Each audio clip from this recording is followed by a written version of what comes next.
ایک سوال یہ کیا جاتا ہے کہ مچھلی کی ہر چیز پاک ہے، حتیٰ کہ آنتڑیاں، پیشاب، خون وغیرہ یہ پاک ہے یا ناپاک؟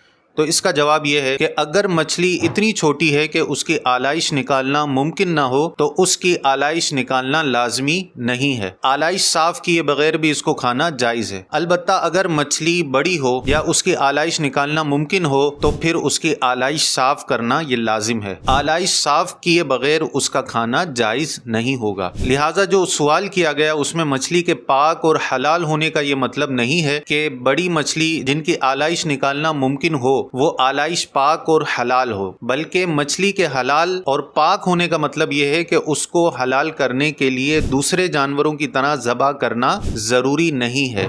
رسول اللہ صلی اللہ علیہ وآلہ وسلم کا ارشاد گرامی ہے کہ ہمارے لیے 2 مردار اور 2 خون حلال کیے گئے۔ 2 مردار سے مراد مچھلی اور ٹڈی، اور 2 خون سے مراد جگر اور تلی۔ اسی طرح دیگر جانوروں کو اس لیے ذبح کیا جاتا ہے کہ ان میں جو دم مسفوح یعنی بہنے والا خون ہو وہ نکل جائے، اور مچھلی میں خشکی کے جانوروں کی طرح دم مسفوح یعنی بہنے والا خون نہیں ہوتا، بلکہ اس کے بدن کا اصلی مادہ پانی ہے، اور پانی بالطبع پاک ہے، اس لیے ذبح کرنے کا حکم نہیں ہے۔